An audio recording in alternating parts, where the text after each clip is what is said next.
शलाकय चक्षुरुन्मिलितं येन तस्मै श्रीगुरुवे नमः। श्रीचैतन्यमनोभीष्टं स्थापितं येन भूतले स्वयं रूपः कदा मह्यं ददाति स्वपदान्तिकं। वन्देऽहं श्रीगुरोः श्रीयुतपदकमलं श्रीगुरून् वैष्णवांश्च श्रीरूपं साग्रजातं सहगणरघुनाथान्वितं त्वं सजीवं स्वाद्वैतं सावधूतं परिजनसहितं कृष्णचैतन्यदेवं श्रीराधाकृष्णपादान् सहगणललिता श्रीविशाखान्वितांश्च श्रीकृष्णचैतन्यप्रभुनित्यानन्द श्री अद्वैत गदाधर शिवासादि गौरभक्तवृन्द। हरे कृष्णा कृष्णा कृष्णा हरे हरे, हरे राम राम राम हरे हरे। हरे कृष्णा। सबसे पहला सूचना, मोबाइल साइलेंट सब लोग कर दीजिए। हरे कृष्णा, सबका स्वागत है। तो आज हम हमारे तीसरे दिन में पहुंचे हुए हैं। आज का हमारा शीर्षक है सेशन का, भगवान कौन है, इतने सारे भगवान क्यों है, क्यों अलग धर्म है, अलग शास्त्र क्यों है।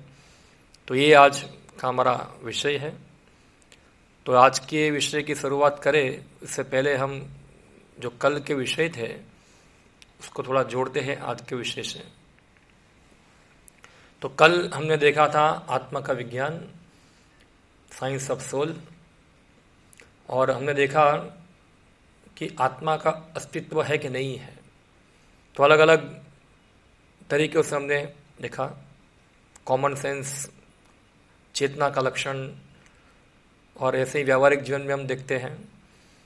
और फिर हमने वैज्ञानिक प्रमाण भी देखा जिसमें नियर डेथ एक्सपीरियंस NDE, और फिर हमने देखा कि आत्मा शरीर बदलती है, 84 लाख प्रकार की योनियाँ हैं, और आत्मा कैसे अलग अलग योनि में जाती है। और फिर हमने आत्मा के लक्षण देखे। आत्मा सनातन है, हर आत्मा व्यक्तिगत है, आत्मा की मृत्यु नहीं होती है। हाँ, आत्मा का रूप होता है, और आत्मा जो है उनकी चेतना सीमित है, जबकि परमात्मा की चेतना क्या है, असीमित है। और हमने देखा एक पिंजरे के अंदर एक पक्षी था, तो पक्षी क्या है, आत्मा है, और पिंजरा क्या है, शरीर है। इसलिए हम पूरा जीवन जो है हम पिंजरे की सफाई करते हैं, इसलिए जो अंदर आत्मा जो है वो संतुष्ट होता नहीं। इसलिए इतना विकास होने के बाद भी क्या है, हम लोग असंतुष्ट हैं। तो जो आत्मा है उसकी आवश्यकता क्या है। तो हमें देखा कि आत्मा का जो धर्म है, लक्षण जो है, यानी कि उसका धर्म यानी कि उसका स्वाभाविक अस्तित्व जो है, आत्मा का धर्म है सेवा करना, प्रेम करना। वो किए बिना रह सकता नहीं है, वो आत्मा का लक्षण है। मगर ये जगत के अंदर क्योंकि हम अपने को शरीर मानते हैं, तो हम शरीर को ही प्रेम करते हैं, शरीर की ही सेवा करते हैं। हाँ, तो जो आत्मा के प्रेम का जो विषय है वो कौन है, तो वो है भगवान। और जब तक जीवात्मा जो है भगवान का प्रेम नहीं करेगा, भगवान को सेवा नहीं करेगा, तब तक वो भी संतुष्ट होगा नहीं।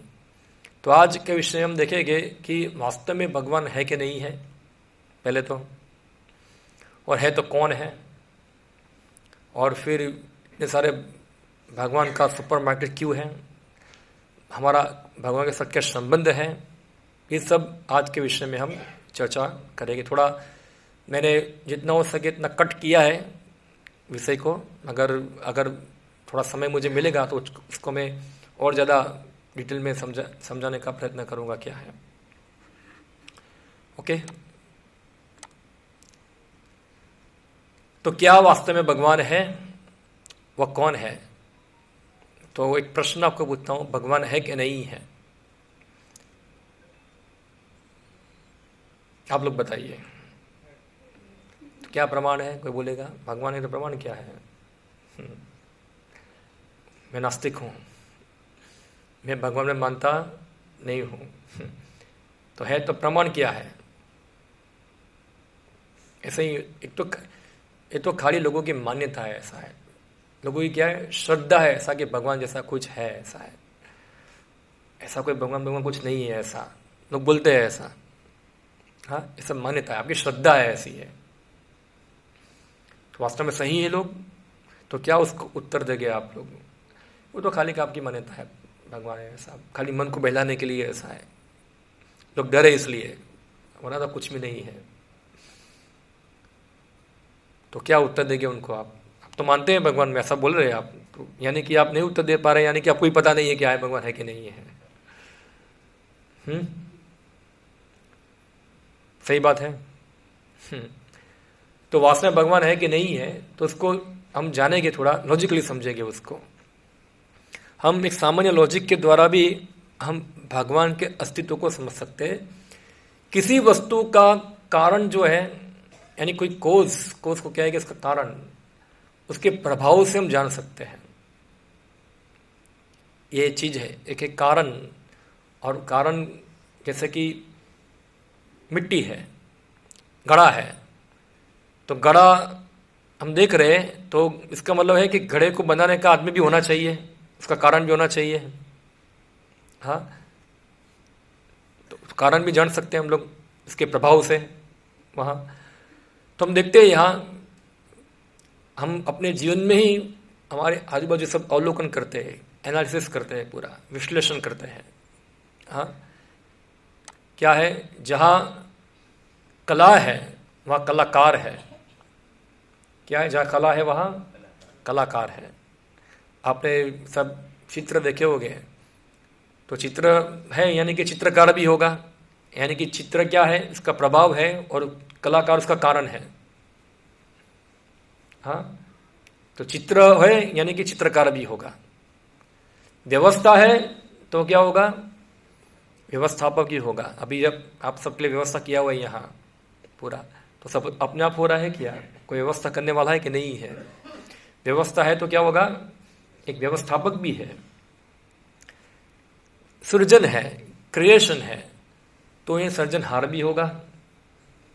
रचना है तो रचयिता भी होगा। शक्ति है तो शक्तिमान भी होगा, और नियम है तो नियम बनाने वाला भी होगा। हाँ, एक सामान्य क्या है, ये तर्क है। तो आप देखिए, वैज्ञानिक ढंग से इस विश्व का अवलोकन करने से हम परम बुद्धिशाली रचयिता को देख पाएंगे। अगर हम थोड़ा भी बुद्धि लगाए हमारी, तो हम समझ पाएंगे कि ये चीज का कोई क्रिएटर होना ही चाहिए। ऐसा नहीं कि सब कुछ बाई चांस आ गया है। हाँ, सब बाई चांस हो गया। जैसे आप विज्ञान में पढ़ाते हैं बिग बैंग। हाँ, बिग बैंग थियरी आप सबको ज़्यादा लोग स्कूल गए होंगे, पता होगा, विज्ञान में पढ़ाते हैं। विज्ञान में ऐसा पढ़ाते हैं स्कूल के अंदर कि पहले क्या हुआ, ये ब्रह्मांड जो था, जैसे आप कोई भी चीज़ है इसको प्रेस करोगे, कितना हो जाएगा, वो छोटा हो जाएगा ना, इसको प्रेस करेंगे तो आप पूरे ब्रह्मांड को प्रेस कर दो, प्रेस करके क्या बन जाएगा, एक दाना बन जाएगा, बाद में इतना छोटा हो जाएगा, पता नहीं वो क्या बोलते हैं ऐसा। पहले ब्रह्मांड क्या था, एकदम छोटा, एकदम बहुत प्रेशर था उसके अंदर, infinite density, infinite temperature, infinite सब था अंदर। और बाद में क्या हुआ, एक ब्लास्ट हुआ, और ब्लास्ट हुआ तो धीरे धीरे क्या हुआ, ये जो द्रव्य है सब धीरे धीरे फैलने लगा। फिर हम पढ़ते हैं स्कूल के अंदर कि फिर सूरज निकला, और सूरज में बहुत गर्मी थी, उसमें से धीरे धीरे सब अलग अलग ग्रह सूरज में से निकले, और फिर सूरज की ग्रेविटी, उसका गुरुत्वाकर्षण बल के कारण सब ग्रह जो है वो सूरज की आजू बाजू घूमना चालू कर दिया। और ऐसे ही धीरे धीरे फिर पृथ्वी बनी। पृथ्वी पर टेम्परेचर बहुत ज़्यादा था, धीरे ठंडा हुआ, बारिश हुआ। फिर पता नहीं एक दिन क्या हुआ कि कोई जीव भी आ गया, कहाँ से बन भी गया अंदर जीव, और ऐसे धीरे धीरे जीव बना, इसमें से धीरे धीरे सब जीव की उत्क्रांति होना चालू हो गया। पहले पानी में जीव था, पानी में से कहाँ गया, जमीन पे आ गया, जमीन में से हवा में आ गया, हवा में से फिर से जमीन में आ गया, फिर बंदर बन गया, फिर बंदर में से क्या बन गया, आदमी बन गया। तो हम लोग कहाँ से आते हैं, बंदर से आते हैं। पूरा ये हिस्ट्री हमको क्या है, विज्ञान में पढ़ाया हुआ है, और हम लोग उसको रट के पास भी हुए हैं। हाँ, वो रात को जग जग के पड़ा था उसको। हाँ, और यही सीखने के लिए कि हम बंदर से आए हैं। और जगत कैसे बना है, पूरा एक ब्लास्ट हुआ। मगर हमने कभी हमारे टीचर को, शिक्षक को ऐसा पूछा नहीं है कि थोड़ा प्रयोग करके दिखाओ हमको कि कैसे सर्जन हुआ, थोड़ा प्रयोग करके दिखाओ। एक विज्ञान में क्या होता है, हर चीज का तो आपको प्रमाण देना होता है ना, आपको दिखना चाहिए। तो हमको दिखाई आप कैसे बंदर में से आदमी बनता है, कुछ कुछ दिखना चाहिए ना क्या है। या तो फिर आप एक विस्फोट करो, एक छोटा सा ब्रह्मांड बना के दिखाओ क्या है। आप ऐसा जैसा होता आपको दिखना नहीं, तो स्क्रीन टच हो रहा है तो यहाँ से।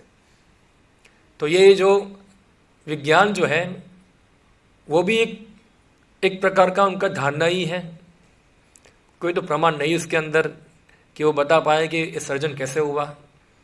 तो अभी आप थोड़ा विचार कीजिए कौन सी धारणा सही है, कि कोई क्रिएटर नहीं है वो धारणा को लेके चलना, क्योंकि कोई क्रिएटर है वो धारणा को लेके चलना है, कौन सा ज़्यादा लॉजिकल है। हाँ, क्योंकि स्कूल में नहीं पढ़ाते कि धारणा को लेके भी चलो, ऐसा है। दोनों धारणा लेके चलना चाहिए ना।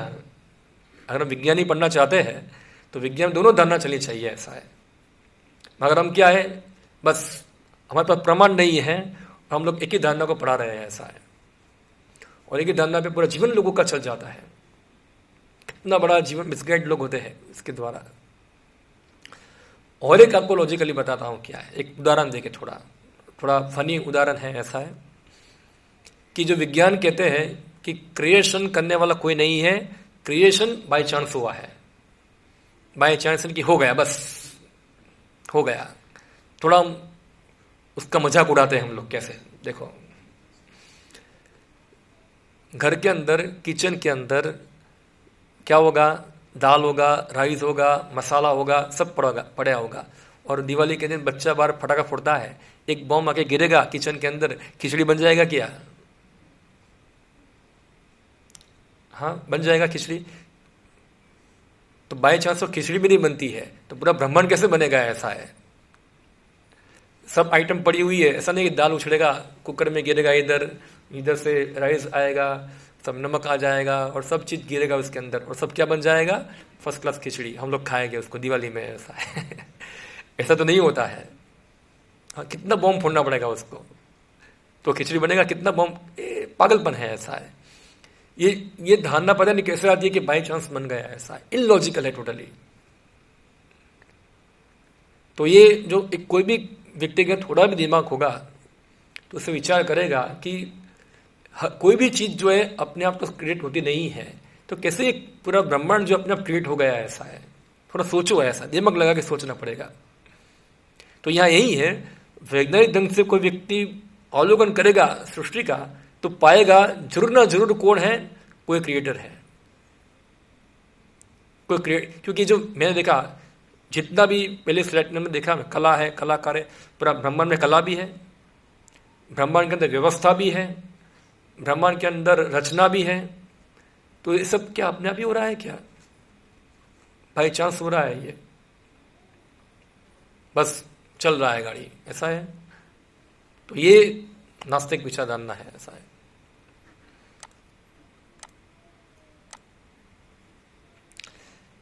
यह सुंदर और सुसंगत विश्व का सर्जन और पालन कौन करता है? ये कॉमन क्वेश्चन होगा। क्या सब कुछ बाय चांस हो रहा है ये? हाँ, कौन पालन कर रहा है? सब जीव है, सब जीवों को भोजन मिल रहा है, पूरा फूड चेन चल रहा है। क्या बाय चांस होता है ये?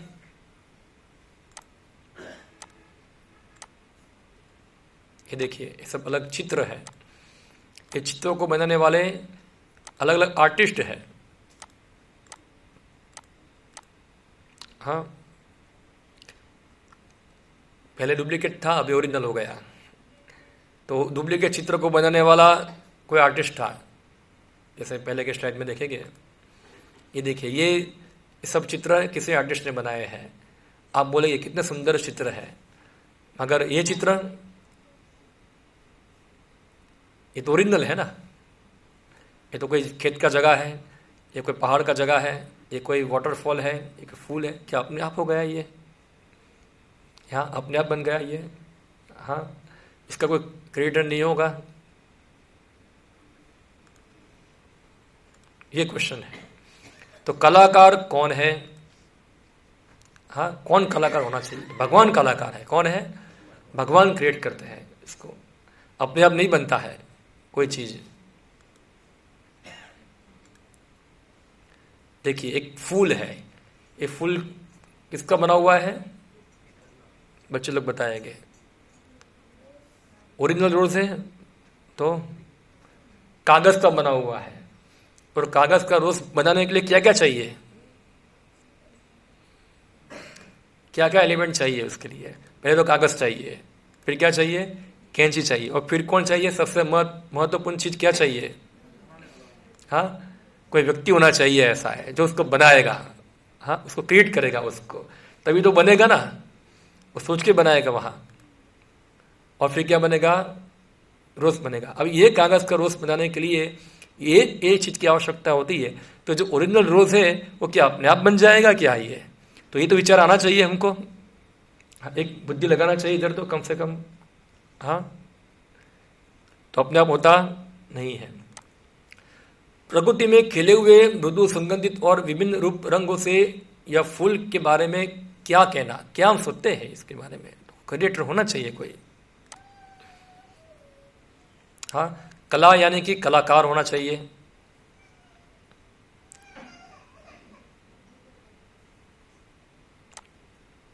देखिए, ये एक और उदाहरण है। ये क्या है? स्लाइड किसकी है? आपने देखा होगा, मधुमक्खी का छत्ता देखा होगा, उसका व्यवस्था देखा है आपने कभी? उसके एक एक एक क्या होते हैं उसके अंदर? सेल होते हैं, वो क्या बोलते हैं उसको? मधुमक्खी के अंदर होते हैं वो। हाँ हाँ, उसमें वो मधु स्टोर करते हैं उस जगह को। मधुपुरा तो पूरा होता है। ये जो छोटा छोटा जो होता है उसके अंदर मधु को स्टोर करते हैं वो लोग अंदर। उसको भूल गया नाम, उसका एक अच्छा नाम है। तो आप देखिए उसका मैनेजमेंट देखो पूरा किया है। हर मक्खी कैसे मैनेजमेंट करती है पूरा।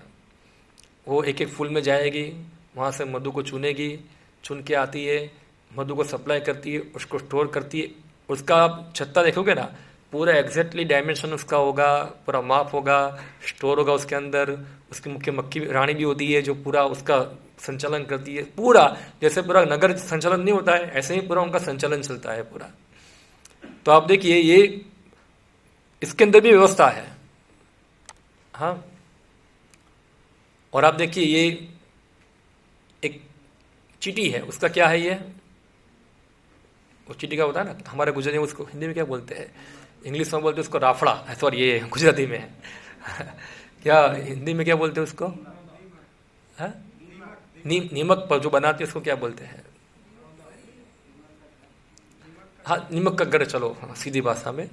तो वो बनता है, वो अपने आप बनता है, उसकी पीछे क्या व्यवस्था चलती है ना पूरी।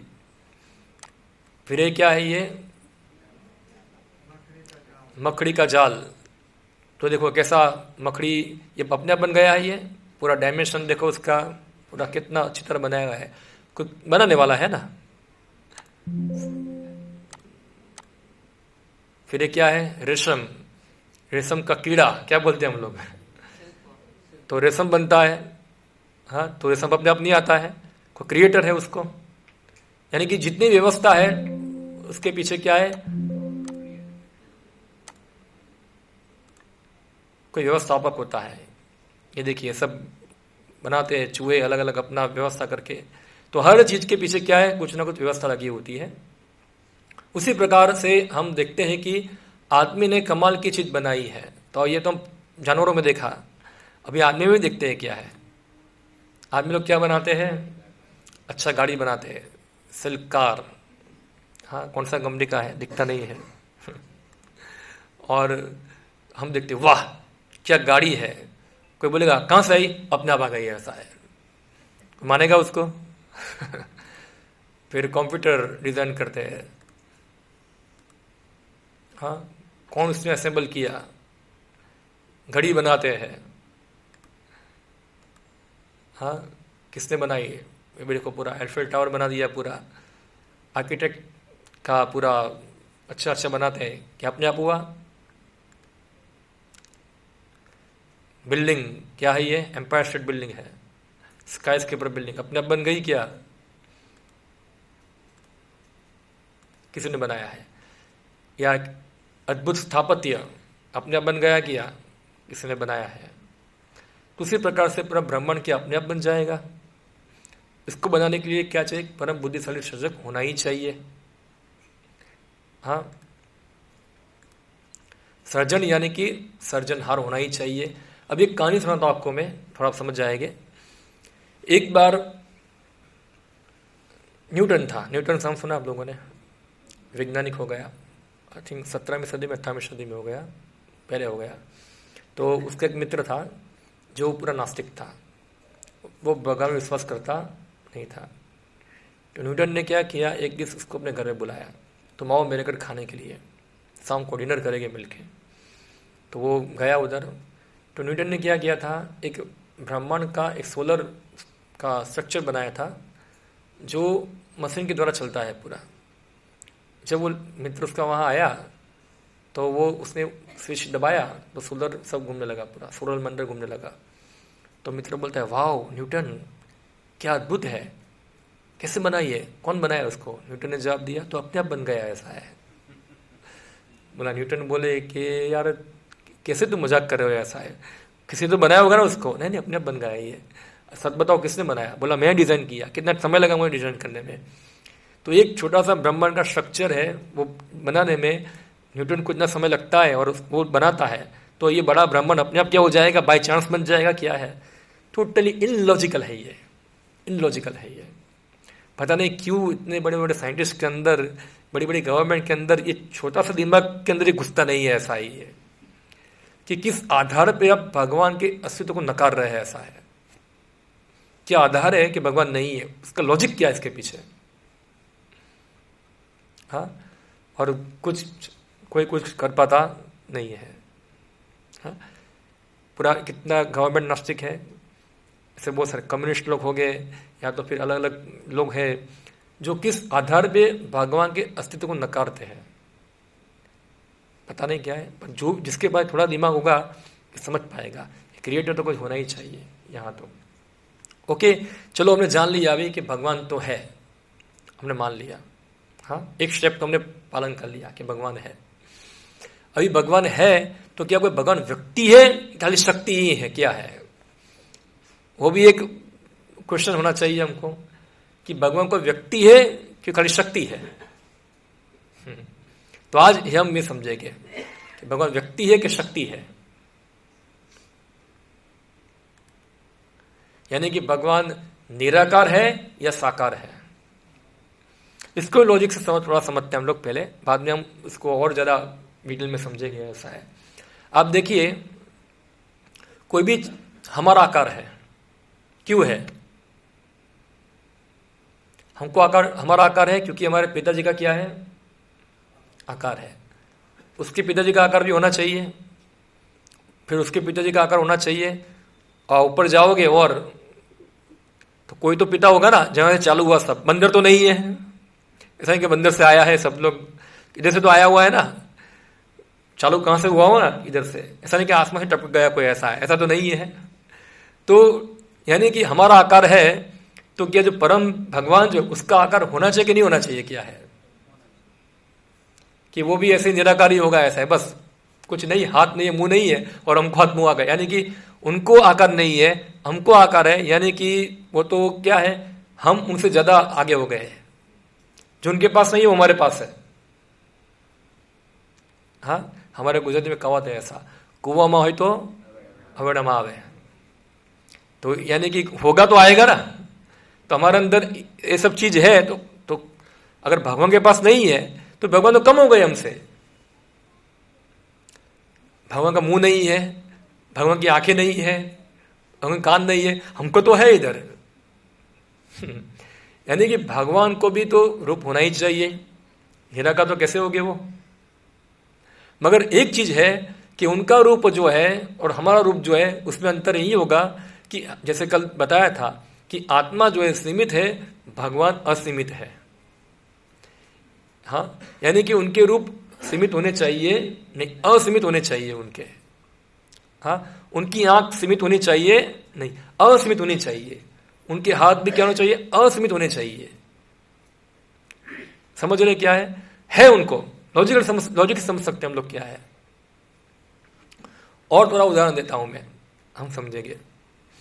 जैसे आप देखिए, ये गाड़ी है, डिब्बा, दूसरा डिब्बा, तीसरा डिब्बा, चौथा डिब्बा। अभी जो व्यक्ति को कुछ पता नहीं है, वो क्या सोच रहा है कि डब्बा कैसे चल रहा है? अपने आप चल रहा है। मगर 4 नंबर के डिब्बे को कौन खींच रहा है? 3 नंबर। 3 नंबर को कौन खींच रहा है? 2 नंबर। 2 नंबर को कौन खींच रहा है? और इंजन को कौन चला रहा है? इंजन को अपने आप इंजन थोड़ा चलेगा, कोई ड्राइवर तो होना चाहिए ना चलाने वाला। तो अल्टीमेटली चलाने वाला कौन है? ड्राइवर है। मगर हम ड्राइवर को देख पाते नहीं है। उसी प्रकार से सर्जन पूरा व्यवस्था चल रहा है पूरा, उसको ड्राइवर करने वाला कोई होगा ना। मगर हम लोग जैसे इंजन में ड्राइवर को देख पाते नहीं है, इस प्रकार भगवान को हम देख पाते नहीं। इसलिए जो लोग भगवान में मानते भी है, वो लोग कहां तक सीमित हो जाते हैं कि भाई डब्बा ही खींच रहा है, यानी कि ये शक्ति सब कुछ कर रही है। मगर शक्ति तो अपने आप कुछ नहीं करेगी ना, शक्ति को नियंत्रण करने वाला को चाहिए ना। इससे दूसरा उदाहरण देता हूं आपको मैं, क्या है ये सब पावर है, इलेक्ट्रिसिटी है, वो भी शक्ति ही है। तो पावर कहां से आता है? पावर स्टेशन से आता है। पर पावर स्टेशन से पावर अपने आप पैदा होता है क्या? उसको जनरेट कोई करता है, उसको कंट्रोल कोई करता है, वो व्यक्ति हमको दिखता नहीं है। मगर पावर को पूरा कंट्रोल तो वो वहां से ही कर रहा है। यानी कि भगवान कोई शक्ति नहीं है, भगवान शक्ति को धारण करने वाले हैं। जो व्यक्ति भगवान शक्ति के रूप में मानते हैं कि भगवान खाली शक्ति ही है, वो भी क्या है? एक दूसरे प्रकार का ही नास्तिक है वो। हाँ, क्योंकि वो लोग भगवान के व्यक्तित्व को स्वीकारते नहीं है। तो भगवान शक्ति नहीं है, शक्ति होगी तो शक्तिमान भी होगा, उसको कंट्रोल करने वाला भी होगा। क्लियर? फिर देखिए, एक ट्रैफिक का सिग्नल है, उसमें रेड लाइट होती है, कई बार पीली होती है, कई बार ग्रीन होती है। तो क्या लाइट जो है अपने आप हो रही है, तो ये निराकार हो रहा है, सब अपने आप हो रहा है क्या? उसको कोई कंट्रोल कर रहा है, कोई व्यक्ति कंट्रोल कर रहा है, एक पर्सन है जो ये सब चीज को कंट्रोल कर रहा है। अपने आप चीज हो रही नहीं है, या तो कोई शक्ति भी अपने आप नहीं कर रही है। ट्रैफिक का सिग्नल लग रहा है हमको कि अपने आप हो रहा है, कभी 5 मिनट के बाद ग्रीन हो जाएगा, 5 मिनट के बाद वाइट येलो हो जाएगा, फिर रेड हो जाएगा। अरे बाप रे, तो अपने आप चल रहा है। हम देखेंगे कोई गांव का आ जाएगा सिटी में घूमने के लिए, अरे जो सिग्नल अपने आप चेंज हो रहा है। हमें तो देखा था वो ट्रैफिक वाला होता है, सिटी मारता है, ऐसा ऐसा करता है, यहाँ तो अपने आप हो रहा है सब। तो वो इसकी अज्ञानता है, अपने आप नहीं हो रहा है। वो ट्रैफिक के अंदर ऑलरेडी प्रोग्राम किया हुआ है। सिग्नल के अंदर एक व्यक्ति प्रोग्राम डाल के गया इसके अंदर कि 5 मिनट के बाद ये होना चाहिए, 5 मिनट बाद ये होना चाहिए, वो टाइमर लगाया इसके अंदर। तो जो ज्ञानी होगा वो शक्ति को भी देख पाएगा और शक्तिमान को भी देख पाएगा। वो खाली ये चीज देख के संतुष्ट होगा नहीं। तो हम देख रहे हैं कि सब सृष्टि अपने आप बन रही है, पूरा सब चल रही है, तो शक्ति तो कार्य कर रही है, मगर शक्ति को कंट्रोल करने वाला कोई व्यक्ति तो होना ही चाहिए। ऐसा है। ओके, अभी हम समझेंगे जो व्यक्ति भगवान में विश्वास करते हैं, या भगवान विश्वास नहीं बोलना चाहिए शब्द, भगवान है ही, फैक्ट है, ऐसा है। वो लोग भगवान को, यानी कि भगवान को कहा जाता है परम सत्य, एब्सोल्यूट रियलिटी, एब्सोल्यूट ट्रुथ, परम सत्य। तो जो लोग भगवान को स्वीकार करते हैं, वो अपनी अनुभूति के अनुसार भगवान को 3 अवस्थाओं में समझते हैं, 3 अवस्था के अंदर। इसे उदाहरण देता हूं मैं आपको। परम सत्य की 3 स्तरों पर अनुभूति। ये सूर्य प्रकाश है। क्या है? सूर्य प्रकाश है। अभी जो व्यक्ति रूम में बैठा हुआ है, उसके लिए सूर्य प्रकाश ही सूरज की पहली अनुभूति है कि सूर्य प्रकाश ही सब कुछ है। हाँ, मगर रूम के बाहर निकलेगा तो क्या देखेगा? फिर सूरज का गोला देखेगा, उसका गोला भी देखेगा ना सूरज का। रूम के अंदर बैठा हुआ है तो क्या देख रहा है? वो प्रकाश। तो सूरज की एक एवं की अनुभूति हो गई उसको। क्या है ये? सूरज प्रकाश। फिर बाहर निकलेगा तो क्या देखेगा उसको? सूरज गोला, और अगर सूरज गोले के अंदर चला जाएगा तो उसको वहां सूर्य देवता भी दिखेंगे। तो तीन हुए ना, क्या है? सूरज प्रकाश, सूरज गोला और सूर्य देवता। अभी एक ही है, तो तीनों दिन क्या है? एक ही है। हाँ, मगर व्यक्ति के अनुभव के अनुसार वो तीन को अलग अलग अवस्थाओं में दिखता है। एक और उदाहरण देता हूं आपको मैं, आप समझ जाएंगे उससे। देखो, एक गांव था, एक गांव के अंदर पहली बार स्टेशन बना। कभी किसी ने स्टेशन को देखा नहीं था, रेलवे को देखा नहीं था, और गांव के अंदर पहली बार ट्रेन आने वाली थी, और कभी गांव वाले ट्रेन को देखा भी नहीं था कि ट्रेन क्या होता है, ऐसा है। तो सब गांव वाले उसकी राह देख रहे थे, ट्रेन कब आएगी। और ट्रेन की राह देखते रात हो गई, और दूर से हॉर्न बजा, तो गांव वाले को लगा अभी क्या, ट्रेन आ रही है। तो एक गांव वाले में से एक व्यक्ति को, जाओ तुम ट्रेन को देख के आओ, ट्रेन कैसी है, हमको बताना ट्रेन कैसी है। वो स्टेशन पे गया, दूर से देखा तो ट्रेन 5-6 किलोमीटर दूर थी। तो क्या दिखा उसको? खाली लाइट दिखी। वो लाइट देख के आ गया और गांव वाले को बोला ट्रेन कैसी है? बोला लाइट जैसी है, ऐसा है। ठीक है, एक उसका एक इतना अनुभव उसको हुआ। फिर दूसरे गांव वाले को बोला तुम देख के आओ ट्रेन कैसी है। ट्रेन थोड़ी नजीक आ गई तब तक, तो लाइट भी देखा और इंजन को भी देखा। फिर आगे बोला गांव वाले को कि, गांव वाले ने पूछा ट्रेन कैसी है? बोला एक लाइट लगा है और लाइट एक इंजन पे भी लगा हुआ है। फिर तीसरे व्यक्ति को बोला तुम जाके देख के आओ ट्रेन कैसी है। तीसरा व्यक्ति गया वहाँ, तो लाइट भी देख ली, इंजन भी देख लिया, उसके ड्राइवर को भी देख लिया, और इंजन के पीछे डब्बे लगे उसको भी देखा, उसके अंदर बैठे हुए व्यक्ति को भी देखा। अभी ट्रेन के बारे में पूर्ण ज्ञान कौन से व्यक्ति को है? जो लास्ट में गया वो। सभी लोगों ने ट्रेन को देखा, मगर सबने क्या किया? ट्रेन का सबने अपना स्थल से थोड़ा थोड़ा अनुभव किया।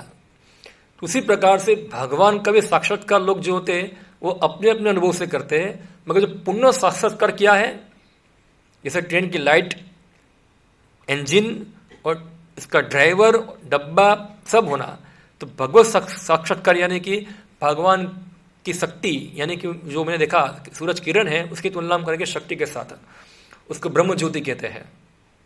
हाँ, ब्रह्म ज्योति कहते हैं। और जो गोला है उसकी तुलना करेंगे हम परमात्मा के साथ, सर्वव्यापी परमात्मा के साथ। और जो सूरज देवता है उसकी तुलना हम करेंगे पुण्य पुरुषोत्तम परमेश्वर भगवान के साथ। तो अब यह बताओ कौन से व्यक्ति को पूर्ण साक्षात्कार है? जो किरण को भी जानता है, जो परमात्मा को भी जानता है, और जो भगवान को भी जानता है, इसको भगवान का पूर्ण साक्षात्कार है। और जो केवल बोलता है कि भगवान एक ज्योति ही है, तो उसका साक्षात्कार कैसा है? एक नंबर वाले ट्रेन को देखने वाले का। ट्रेन ही है मगर उसका आंशिक साक्षात्कार है। कोई बोलता है भगवान परमात्मा ही है, उसका साक्षात्कार क्या है? सेकंड नंबर वाले का। और कोई बोलते हैं भगवान पूर्ण पुरुषोत्तम परमेश्वर है, उसका साक्षात्कार क्या है? 3 नंबर वाला। यानी कि पूर्ण साक्षात्कार किसका है? जो भगवान साक्षात्कार है वो पूर्ण साक्षात्कार है। और ये मेरा मत नहीं है, ये कहाँ लिखा हुआ है? शास्त्र में बताया है। आपको रेफरेंस दे रहा हूं। ये क्या है? वदंती तत्तत्वविदस्तत्वम यद ज्ञानम अद्वयम भ्रमेति परमात्मेति भगवानिति शब्दते। ये श्रीमद् भागवतम में श्लोक है, पहला स्कंद, दूसरा अध्याय, और क्या है? 11 नंबर का श्लोक। परम सत्य के ज्ञाता परम सत्य का अनुभव ज्ञान की 3 अवस्थाओं में करता है, और ये सब अवस्था एक रूप है। ये ब्रह्म, परमात्मा तथा भगवान के रूप में व्यक्त की जाती है। देखो, एक ही चीज है मगर उनके ज्ञान की अनुभूति के अनुसार क्या होता है, वो अलग अलग रूप से परम सत्य को वर्णन करते हैं। कोई बोलता है भगवान निराकार है, ओके, तुम परम सत्य को एक लेवल पे जानते हो। कोई बोलता है भगवान परमात्मा है, तो एक लेवल पे अनुभूति है। और कोई कहता है भगवान पूर्ण पुरुषोत्तम परमेश्वर भगवान है, तो उसकी भी अनुभूति है। मगर पूर्ण अनुभूति क्या है? भगवान। क्लियर? अभी हम देखेंगे, चलो भगवान तो हमें मान लिया कि भाई पहले देखा भगवान है, फिर हमने देखा कि भगवान एक व्यक्ति है, कोई शक्ति नहीं है, निराकार भगवान की प्राथमिक अंडरस्टैंडिंग है। परमात्मा उससे थोड़ा बढ़कर है और पूर्ण पुरुषोत्तम परमेश्वर भगवान पूर्ण अनुभूति है। पर अभी भगवान की परिभाषा क्या है, कैसे हम जाने कि भगवान का मतलब क्या है, क्या उसकी परिभाषा होनी चाहिए भगवान की। तो चलो थोड़ा हम सर्वे करते हैं कि भगवान यानी क्या होना चाहिए इसके अंदर, जिससे हम बोले कि व्यक्ति भगवान है। कौन बताएंगे? सभी गुण, कौन सा गुण? ऑल माइटी, यानी ऑल माइटी का मतलब क्या हुआ, थोड़ा हिंदी में बोलेंगे तो है सब जीवों को उत्पन्न करने वाला, और फिर साकार निराकार दोनों को उत्पन्न करने वाला, फिर और कुछ क्या गुण उसके अंदर होने चाहिए? गुण तो बता दी, क्या लक्षण होने चाहिए जिससे हम बोल सकते कि ये भगवान की परिभाषा है एक कॉमन सेंस के अनुसार।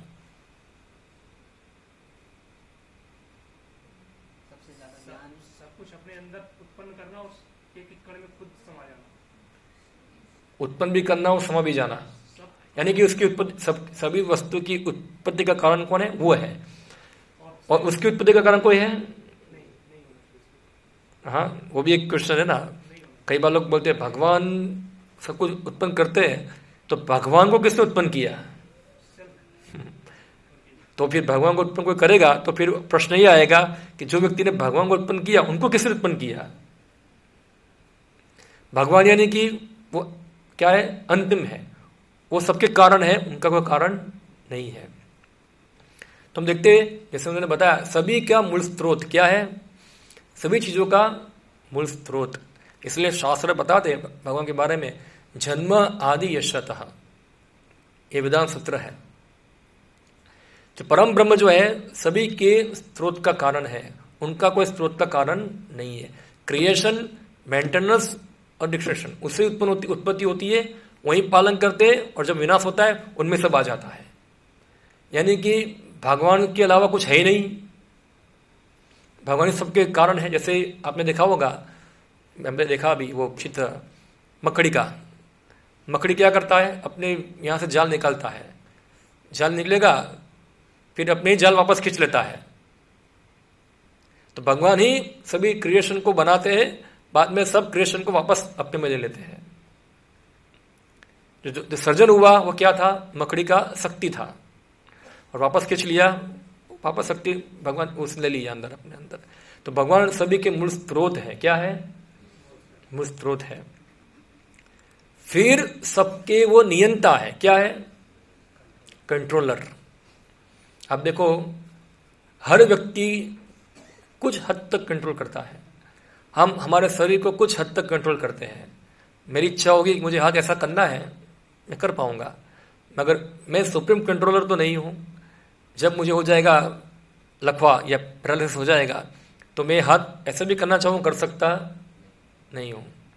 यानी कि मैं तो सुप्रीम कंट्रोलर नहीं हूँ। तो कोई बोलता मैं मेरा घर का कंट्रोलर हूँ, मैं जिसका कंट्रोलर हूँ। कुछ हद तक भगवान जो है वो सुप्रीम कंट्रोलर है, वो हर चीज को कंट्रोल करते हैं, उनको कोई कंट्रोल करता नहीं है। अगर उनको कोई चीज कंट्रोल करेगी तो भगवान कहेंगे फिर। हाँ, ये भी हो गया क्लियर। अगर हम कंट्रोल हो रहे हैं यानी कि हमसे ऊपर शक्ति है, और भगवान को भी कोई कंट्रोल कर रहा है, तो भगवान से ऊपर भी शक्ति होनी चाहिए ना। यानी कि भगवान को कोई कंट्रोल करता नहीं, वो सब कुछ कंट्रोल करते हैं, सब कुछ उनके कंट्रोल में है। ऐसा नहीं कि वो अभी जगत कई बार ऐसा एक कुछ धर्मों में बोलते हैं ऐसा, भगवान ने जगत बनाया और जगत उनके कंट्रोल से बाहर चला गया, इसलिए वो भाग गए ऐसा जगत छोड़कर। हाँ, ऐसा एक कई बार सुनने में आता है कि ईश्वर ने सृष्टि किया, अभी उनके कंट्रोल में नहीं है, आदमी सब उनके कंट्रोल में नहीं है, इसलिए क्या वो जगत को छोड़ के सो गए अभी शांति से, ऐसा है, भाग गए यहां से। नहीं, सब कुछ उनके कंट्रोल में है, हर चीज। फिर सब चीजों के वो क्या है? स्वामी है, मालिक है, हर चीज के मालिक वही है। हम बोलेंगे मेरे घर का मालिक मैं हूं, तो ये गलत है। हम हमारे घर के मालिक नहीं है, क्योंकि हमारे आने से पहले भी वो तो जगह वहां था, और आपके जाने के बाद भी जगह तो वहीं रहने वाला है। तो कहाँ के मालिक रहे? हम तो भाड़े के मकान में रहते हैं इधर। ऐसा है, किराएदार जो होता है वो किराए के मकान में रहता है और टाइम होने के बाद छोड़ देता है। इवन हम ये शरीर के मालिक भी हम नहीं है, इसमें भी हमारा कंट्रोल नहीं है, वो भी किसी ने हमको दिया है इधर, और जब इच्छा होगा तो ले भी लेगा यहां से। तो स्वामी कौन है? भगवान स्वामी, हम स्वामी नहीं है। बहुत बड़ी भूलधारणा है हमारी कि हम सोचते हैं कि मैं स्वामी हूं, मैं स्वामी हूं। हाँ, भगवान परम स्वामी है। कोई बोलेगा मेरे पास मकान है, गाड़ी है, पैसा है, देखो मेरा नाम पे रजिस्ट्री है, वो तो तुमने बना दिया है ऐसा, तुम इसमें से कुछ भी लेके जाने वाले नहीं हो, ऐसा है, उसको यहीं रहने वाला है। जो स्वामी का है उसके पास ही रहेगा, स्वामी से कोई चोरी कर भी सकता नहीं है, स्वामी की ही है वो चीज। ठीक है, तो भगवान परम स्वामी है। फिर भगवान सभी चीजों का भोक्ता है, सभी चीज उनके आनंद के लिए बनी हुई है, हर चीज उनके ही प्रसन्नता के लिए है, इसलिए वो क्या है? वो परम भोक्ता है, सुप्रीम इंजॉयर। हम लोग भी कुछ चीज बनाते हैं ना, हम घर बनाते, हम गाड़ी खरीदते, हम परिवार बनाते, किस लिए बनाते हैं? आनंद के लिए बनाते हैं। मगर हमारा आनंद क्या है? बहुत छोटा है। भगवान का आनंद बहुत बड़ा है, ऐसा है, और वही वास्तव में आनंद को लेने वाले हैं। हम लोग तो घर बनाते, गाड़ी बनाते, लोन लेना पड़ता है हमको तो और उसमें फंस जाते हैं, उसके अंदर पूरा 12 घंटा मजदूरी करना पड़ता है परिवार का पालन पोषण करने के लिए, घर का चलाने के लिए, पूरा घिस जाता है। 2 जॉब करता है, एक नहीं चलता है अभी तो। घर वाली भी जॉब करती है, घर वाला भी जॉब करता है, और फिर बोलते हैं हम लोग आनंद ले रहे हैं। क्या आनंद है? तुम लोग तो क्या हो रहे, तुमको माया घिस रही है पूरा, ऐसा कहा आनंद ले रहे हैं तुम लोग, ऐसा है। हाँ, भगवान को जॉब करने की आवश्यकता नहीं है, उनको लोन लेने की आवश्यकता नहीं है, वो सुप्रीम एंजॉयर है, ऐसा है। वो आनंद लेते हैं, शांति से एंजॉय करते हैं। हाँ, उनको सब मजूरी करने की आवश्यकता नहीं है, सुप्रीम एंजॉयर, परम भोक्ता। तो ये हमने भगवान की एक सामान्य व्याख्या देखी, हम लोगों ने सामान्य उसका अर्थ देखा। अभी हम थोड़ा भगवान के अर्थ को समझते हैं, थोड़ा संस्कृत में जो भगवान का अर्थ क्या होता है उसको हम समझते हैं। तो ये भगवान, इसका संधि आप अलग करोगे तो भग प्लस वान, ये उसकी संधि होगी। हाँ, तो भग का अर्थ होता है ऐश्वर्य, और वान यानी कि धारण करने वाला, उसको धारण करता है, ऐश्वर्य स्वामी। वान हम धनवान, इसका अर्थ क्या हुआ? धन को धारण करता है, धनवान। फिर क्या बोलते हैं उसको? बुद्धिमान। अलग अलग वान सब शब्द आते हैं, शक्तिमान, या तो वान शब्द लगता है बीच में, तो यानी कि उसको धारण करने वाला। तो भग और वान, भग यानी कि ऐश्वर्य, और वान यानी कि धारण करने वाला। अब ये ऐश्वर्य क्या है, उसकी व्याख्या भी शास्त्र में दी गई है। तो 6 ऐश्वर्य है। हाँ, ऐश्वर्यस्य समग्रस्य वीर्यस्य यशस्य श्रिय ज्ञान वैराग्यश्चैव षण्णाम भग इति गणा। ये विष्णु पुराण में श्लोक है 6:5-47 में। ये व्यास देव के पिता पराशर मुनि बताते हैं कि भगवान शब्द का अर्थ क्या है, इसका अर्थ क्या है, समझा रहे हैं। जो 6 प्रकार के ऐश्वर्य को पूर्ण मात्रा में, कितनी पूर्ण मात्रा में, कम भी नहीं, ऐसा नहीं कि एक ऐश्वर्य ज्यादा है दूसरा ऐश्वर्य कम है, पूर्ण मात्रा में सब कुछ 100 100 100 100 और 100, कम भी नहीं चलेगा। तो पहला क्या है? धन, 100% धन, कम नहीं चलेगा। 100% शक्ति, 100% कीर्ति, 100% सुंदरता, 100% ज्ञान, 100% वैराग्य। ये 6 ऐश्वर्य जिनके पास है 100% मात्रा में, 6 वो व्यक्ति भगवान है, उसको भगवान कहेंगे हम लोग, क्योंकि वही भक्त को धारण करता है। अभी देखो, ऐश्वर्य तो हमारे पास भी होता है थोड़ा बहुत, हमारे पास भी क्या है? थोड़ा शक्ति है, मगर हम नहीं बोल सकते कि मैं पूरा शक्ति वाला हूं, ऐसा है। हमारे पास भी थोड़ा धन है, हम नहीं बोल सकते मैं पूरा धनवान हूं, ऐसा है। हमारे पास भी कुछ कीर्ति है, हमको कुछ 4-5 लोग जानते होंगे, ऐसा है थोड़ा, मगर हम नहीं बोले कि मैं पूरी दुनिया में फेमस हूँ, ऐसा है। हमारे पास भी कुछ सुंदरता होगी कुछ समय के लिए, हाँ, मगर हम नहीं बोल सकते कि मैं टॉप मोस्ट ब्यूटीफुल है, ऐसा है। हमारे पास थोड़ा बहुत ज्ञान होगा, मगर हम नहीं बोलते कि मैं सबसे बड़ा ज्ञानी हूँ। और हमारे पास एक थोड़ा बहुत का विरक्ति होगी, मगर हम नहीं बोल पाएंगे मैं टॉप मोस्ट विरक्त हूँ, ऐसा है। ये छह चीज जिसके पास 100% में है वो भगवान है। हाँ, और ये जो ऐश्वर्य जो है वो क्या है, विशेष करके ऐश्वर्य जो है लोगों को क्या करते हैं, आकर्षित करते हैं। हाँ, आकर्षित करते हैं। कोई धनवान होगा तो क्या होगा, उससे आकर्षित होगा। ये ऐश्वर्य होता है ना, उसको आकर्षित करता है। तो हम देखते हैं, जैसे कि उदाहरण है, ये कौन है, क्या है उसके अंदर ऐश्वर्य, पैसा है, कुछ है ऐश्वर्य, पैसा है उसके पास। इसलिए मुकेश अंबानी का नाम क्या है, फेमस है। अगर मुकेश अंबानी यहाँ आ जाएगा तो सब लोग उसके साथ सेल्फी खिंचाएंगे। क्यों है, क्योंकि मुकेश अंबानी के पास क्या ऐश्वर्य है, धन है, धनवान है। तो इसलिए सब लोग उससे आकर्षित तो होते ही हैं, वहाँ है। पर मुकेश अंबानी के पास दूसरा ऐश्वर्य नहीं है। ज्ञान पता नहीं होगा कि नहीं होगा, शक्ति पता नहीं होगा कि नहीं होगा, सुंदरता पता नहीं है कि नहीं है, तो नहीं है। हाँ, ये कौन है, कोई ताकत वाला है, ऐसा है। उसके पास क्या है, शक्ति है। तो कोई कोई ऐश्वर्य उसके पास है यहाँ। तो लोग उससे क्या होते हैं, थोड़ा आकर्षित होते हैं। मगर खली के पास तो मेरे ख्याल से धन भी नहीं होगा, बुद्धि पता नहीं है कि नहीं, ज्ञान है कि नहीं है, कुछ कमी है। उसी प्रकार सुंदरता है, ऐश्वर्या राय है, चलो सुंदर है, मिस वर्ल्ड है ना, वो थी पहले, अभी चली गई, वही बूढ़ी हो गई है, ऐसा है। तो ऐश्वर्या राय है, चलो सुंदर है, तो वो भी एक सबका आकर्षण का केंद्र बिंदु बन जाएगी, क्योंकि सुंदर है। मगर ऐश्वर्या नहीं बोल सकती मैं टॉप मोस्ट ब्यूटीफुल है, ऐसा है, नहीं रहेगी। और वो बोलेगी मेरे पास शक्ति भी है, क्या शक्ति है उसके पास, कोई झपट मारेगा वो कुछ नहीं कर पाएगी वहां। और धन भी उसके पास नहीं है इतना, थोड़ा बहुत धन होगा, और बाकी सब ऐश्वर्य की क्या है, कमी है, कमी उसके अंदर। फिर क्रिकेटर है ये सचिन तेंदुलकर है, ऐसा है, उसके पास क्या है, यश है। क्या है, यश है। इतना सेंचुरी मार दिया, कितना मारा, 100 सेंचुरी मार दिया, तो फेमस हो गया इतिहास के अंदर नाम उसका। मगर उसके पास मेरे ख्याल से शक्ति भी नहीं होगा, सुंदरता पता नहीं क्या है, बुटका है हाइट भी नहीं है उसका इतना, और पता नहीं क्या है, तो कमी है, क्या है, कमी है।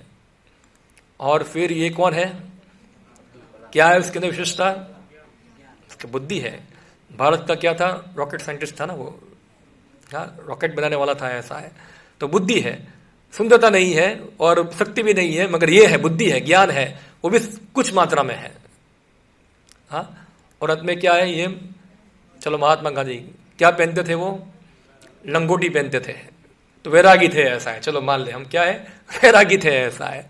अब ये 6 ऐश्वर्यों को हमने देखा, ये व्यक्तियों के अंदर 6 ऐश्वर्य की कुछ कुछ मात्रा में पाए जाते हैं। अभी जो व्यक्ति के अंदर ये 100% पाया जाएगा वही भगवान है। ये सब एक साथ होना चाहिए उसके अंदर। तो अभी हम देखेंगे कुछ चित्र हैं यहाँ, आप देखिए, ये सब अलग अलग देवता है, उनके पास भी कुछ न कुछ ऐश्वर्य है। हाँ, मगर कुछ में कुछ कमी है, कुछ सब कुछ तो 100% नहीं है। अब अगर आप थोड़ा लॉजिकली सर्वे करेंगे, एक बार एक व्यक्ति भारत में आया, बोला भगवान कौन होगा, ऐसा है, थोड़ा चेक करने निकला। वो सब मंदिरों में गया, सब मंदिर में क्या था, जो जो उधर की मूर्ति को देखा, वहाँ उनके पास क्या था, अस्त्र शस्त्र सब देखा। एक ही व्यक्ति के पास कुछ नहीं था, क्या था उसके पास, खाली बांसुरी थी, आनंद ले रहा था। बोला यही भगवान है, क्या है, यही भगवान है, क्योंकि इसके पास 6 ऐश्वर्य है पूर्ण मात्रा में। तो आप देखोगे किसके पास 6 ऐश्वर्य है, कृष्ण के पास है। क्या है, सुंदरता, धन, यश, शक्ति, फिर वैराग्य, सब कुछ। तो हम ये 6 चीज जो है उसको समझते हैं क्या है।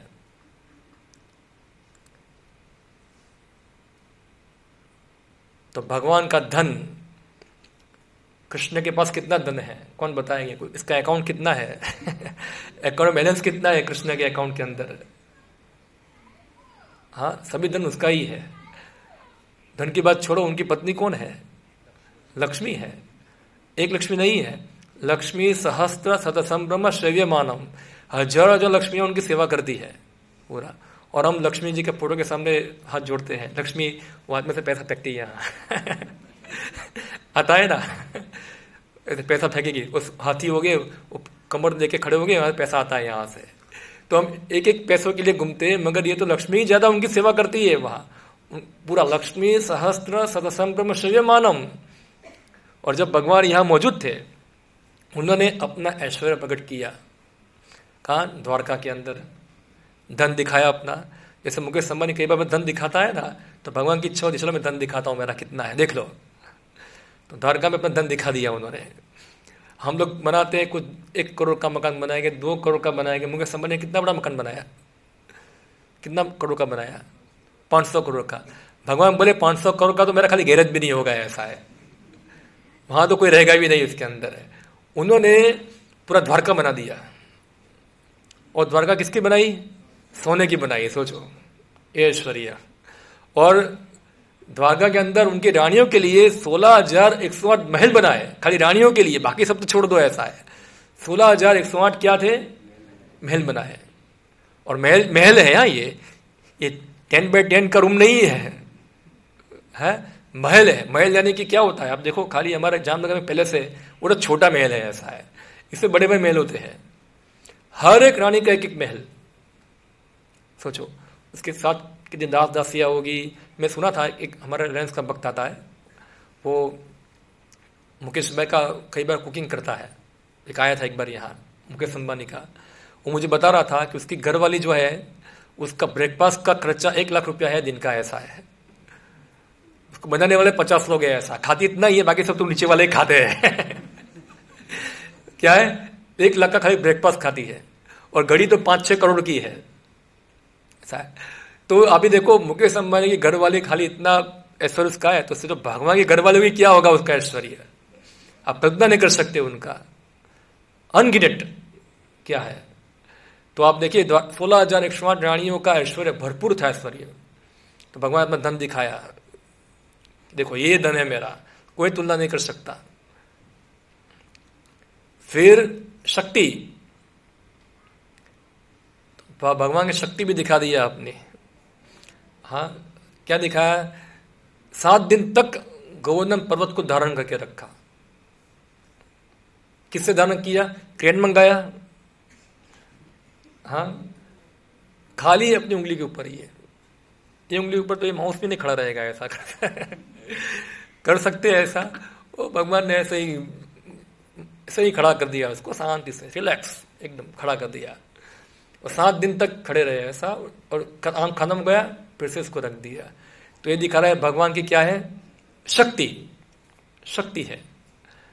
जो व्यक्ति बोलता है कि भगवान हूं, उसको बोलो तुम ये दिखाओ, गोवर्धन पर्वत उठाओ, खाली पर्वत की बात जाने दो, खाली एक काम करो, एक 1 टन का पत्थर लेके आओ, वो खाली उठा दो, ऐसा है।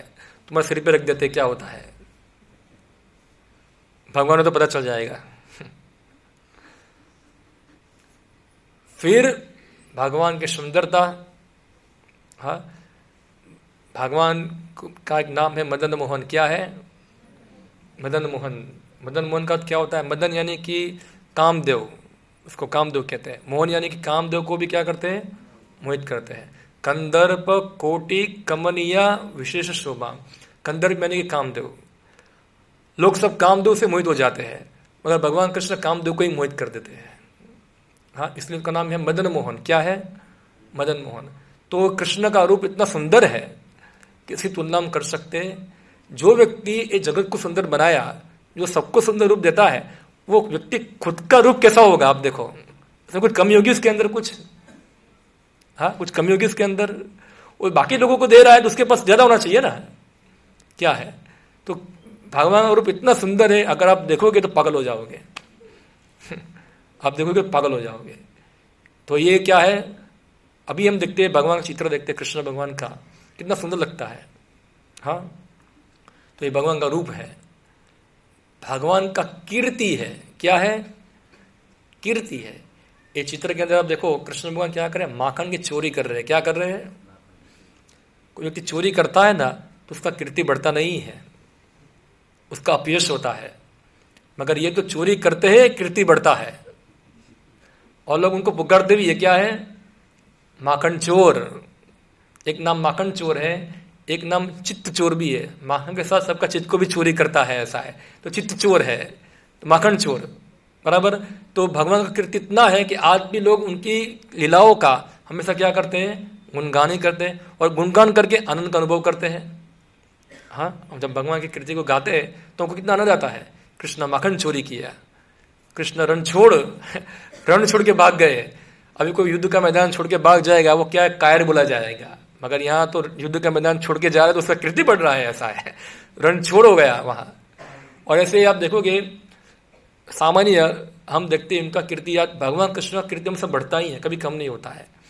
अभी कोई मुकेश अंबानी होगा या कोई बड़ा व्यक्ति होगा, उसका जन्मदिन होगा, जन्मदिन में कितने लोग आएंगे उसके साथ मिलने के लिए। कुछ भगवान कृष्ण का जन्मदिन होता है, जन्माष्टमी होता है, लाखों लाखों लोग आते हैं, सब लोग मनाते हैं, घर घर में मनाते हैं। भारत की बात छोड़ो, भारत के बाहर भी छुट्टी होता है उस दिन, जो लोग नहीं आते वो भी आते हैं। कितना गिफ्ट आता है उनके पास, कितना लोग लेके आते हैं उनके लिए। देखो उनका यश कितना बड़ा है, हमेशा बढ़ता ही जाता है, बढ़ता ही जाता है, बढ़ता ही जाता है। तो ये क्या है, भगवान का कीर्ति है। फिर भगवान का ज्ञान क्या है, ज्ञान भगवान कृष्ण गुरुकुल में खाली रहा कितना समय, हाँ 64 दिन रहा, कितना 64, 64, 2 महीना रहे खाली। 2 महीने में सब पढ़ लिया, ऐसा है। 64 कला जो थी एक दिन में एक कला सीख लिया। क्या है, एक दिन में एक कला। हमको एक कला सीखने में कितना समय लगता है, वो खाली 64 दिन में 64 कला सीख लिया। एक्चुअली उनको सीखने की आवश्यकता नहीं है, वही सबकी कलाओं के स्रोत है, मगर खाली एक रोल करने के लिए उन्होंने क्या किया, एक दिन में एक कला सीखा है, ऐसा है। बाकी तो वो पूरा सीख लिया। हाँ, और आप देखो भगवान कृष्ण ने अपना ज्ञान दिखाया अर्जुन को। जब अर्जुन को आवश्यकता हुई, अर्जुन डिप्रेशन में गिर गया, तो भगवान ने क्या बताया उनको, भगवत गीता का ज्ञान दिया। अब आप भगवत गीता देखो, एक बुक की तुलना में कोई अन्य बुक आई अभी तक जो इसकी तुलना कर सके, ऐसा है कि भगवत गीता से बड़ा कोई चढ़ के कोई पुस्तक है ऐसा जिसमें कुछ ज़्यादा ज्ञान है उसके अंदर। बहुत सारी ज्ञान की पुस्तक है, समय आने के बाद क्या होती है, उसमें अपडेट करना पड़ता है। गीता में कोई अपडेट की आवश्यकता, पूर्ण ज्ञान है, तो दिखा रहा है कि ये पूर्ण व्यक्ति द्वारा दिया गया है, ये इसलिए कोई कमी नहीं उसके अंदर, सुप्रीम ज्ञानी है वो। और फिर अंत में वैराग्य, क्या है, वैराग्य। इतना ऐश्वर्य है भगवान का, सबसे सुंदर है, धनवान है, सब कुछ है, मगर फिर भी उनको क्या है, इस सबसे अटैचमेंट नहीं है, उनको घमंड नहीं, अहंकार नहीं है। हमारे पास थोड़ा बहुत होता है, क्या होता है, हमको घमंड हो जाता है, ओ मैं डिग्री है मेरे पास, क्या है, डॉक्टर हूँ, इंजीनियर हूँ, PhD हूँ, एक गवर्नमेंट जॉब है मेरा, फर्स्ट क्लास ऑफिसर हूँ मैं, थोड़ा ईगो आ जाता है। भगवान है वो तो, उनको ईगो नहीं है ये, ऐसा। तो देखिए भगवान जो है उनका वैराग्य वो दिखाए कि वो अर्जुन का रथ चला रहे हैं। सोचो आप, रथ चलाने का काम किसका है, सारथी का है। और सारथी का काम क्या है, बहुत निम्न काम है ना वो तो। अभी कोई बोलेगा आपको, आपकी बात जाने तो हम लोग इतने बड़े नहीं है, कोई बड़ा व्यक्ति होगा, मुकेश भाई अंबानी है, उसको बोलेगा, ड्राइवर को बोले, ड्राइवर तुम पीछे बैठ जाओ, मैं तुम्हारा गाड़ी चलाता हूँ, ऐसा है। तो मुकेश अंबानी की इज्जत चली जाएगी ना वहाँ तो। मगर यहाँ तो भगवान तो पूरी दुनिया के मालिक है, वो अर्जुन का रथ चला रहे हैं। ये रथ तो क्या खुला हुआ है, सब दिखता है पूरा, और किसके बीच में चला रहे हैं, पूरे भारत वर्ष के सब राजा हुए लड़ने के लिए, सब कुछ, सब लोग दिख रहे हैं यहाँ कि कृष्ण क्या चले, एक सारथी का काम कर रहे हैं, ऐसा है। फिर भी उनको कोई प्रॉब्लम नहीं है, वो कर रहे हैं, ऐसा है। एक बार नहीं, बहुत बार भगवान दिखाया ऐसा। युधिष्ठिर महाराज के रास यज्ञ के अंदर भगवान कृष्ण ने सबके पैर धोए।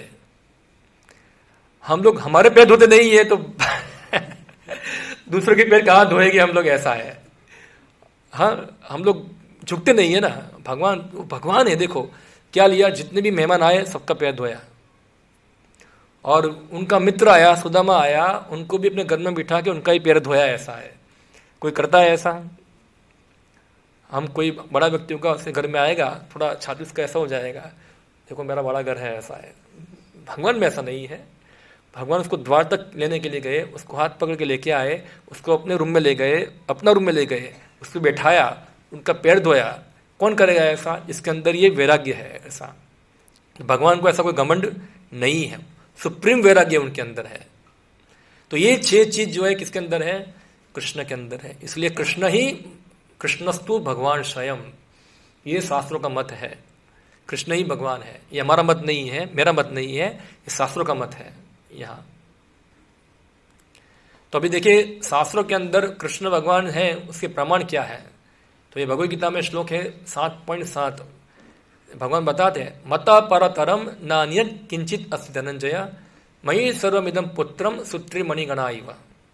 क्या बताया कि मेरे ऊपर और कुछ नहीं है, मैं ही सबसे ऊपर हूं। किस प्रकार से? जिस प्रकार से मोती जो है, वो धागा जो है वो मोती को पुरो के रखता है, इसी प्रकार सब कुछ मेरे आश्रय में है। तो आप देखिए मोती की माला है, उसमें आपको धागा दिखता है, क्या दिख रहा है आपको? मोती दिख रहा है। आप पूरे जगत को देख रहे हैं, भगवान को दिखते हैं, तो भगवान तो उसके पीछे ही है, को दिखते नहीं है। तो पूरा जगत को धारण करने वाले ही वो है। जैसे धागा को धारण करने वाला, मोती को धारण करने वाला क्या है? धागा है। और भगवान बोलते मेरे से ऊपर कोई और नहीं है, सब कुछ मेरे पे ही आश्रित है। क्लियर? फिर ब्रह्मा जी बताते ब्रह्म संहिता के अंदर क्या बोलते हैं? ईश्वर परम कृष्ण सचिदानंद विग्रह अनादिर आदिर गोविंद सर्व कारण कारणम। परमेश्वर कृष्ण है, उनका स्वरूप सचिदानंदमय है, इनका कोई आदि नहीं है, क्योंकि वे गोविंद सबके आदि है और समस्त कारणों के कारण है। सच्चिदानंद विग्रह, इसका मतलब क्या होता है? भगवान का रूप जो है सत, चित और आनंद का बना हुआ है।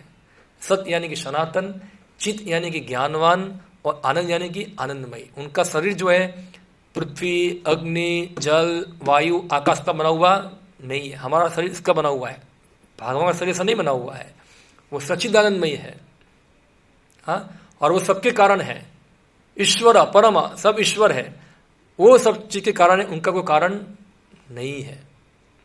ऐसे कितने श्लोक शास्त्र से मिलेंगे जो कृष्ण भगवान है उसको प्रूव करते हैं। आपको मैं निकालूंगा तो पूरा हमारा दिन चला जाएगा, इतने श्लोक मिलेंगे आपको, मगर ये मैं कुछ कुछ श्लोक लिया है, ऐसा है। फिर अभी विषय आएगा हमारा, ठीक है, जान लिया हमने ईश्वर भगवान कृष्ण है वह। तो फिर इतने सारे देवता क्यों हैं? इतना सारा शास्त्र क्यों हो गया? सब कितने हिंदू धर्म में कितनी प्रॉब्लम है? ऐसा है, शिव जी है, ब्रह्मा है ना, ये सब अलग अलग चीज, क्या क्यों ऐसा है? क्या कारण है उसका? हाँ, थोड़ा ये भी समझेंगे हम लोग, उसका क्या कारण है ये। तो ये कंफ्यूजन है। हाँ, देखो इतने सारे इस्लाम है, सिख है, बुद्धिस्ट है, एथीस्ट भी है, कृष्ण जुडाइज्म है, हिंदुइज्म है, सब इतना सब क्यों है? तो क्यों है, इसका कारण है। तो कारण क्या है? एक उदाहरण देता हूं मैं आपको। गणित एक ही होता है, मगर गणित के भी अलग अलग लेवल होते हैं ना पढ़ने के। एक स्कूल का गणित है और एक कॉलेज का गणित है। तो स्कूल का गणित क्या है? बच्चा जाएगा पढ़ने के लिए, 5 - 3 क्या आएगा? 2 आएगा। कॉलेज में क्या आएगा? थोड़ा बड़ा होगा, थोड़ा बड़ा होगा, 2 - 5 वो बढ़ेगा, कैसे वो पता नहीं है। मगर कॉलेज में जाएगा तो बड़ा बड़ा फार्मूला आएगा, ऐसा है ये, x होगा इज इक्वल टू क्या, ये किसका फार्मूला है? बड़ा बोलेगा ये तो हमने A फॉर एप्पल ही पढ़ा है, B फॉर बॉल पढ़ा है, ऐसा कुछ तो पढ़ा नहीं है, उसको तो यही दिखेगा ना। मगर ये व्यक्ति समझ पाएगा ये किसका फार्मूला है, ये गणित किया है। वो जटिल है ना गणित, ये इसको पढ़ने के लिए, समझने के लिए कितना व्यक्ति गणित में परिपक्व होना चाहिए इसके अंदर।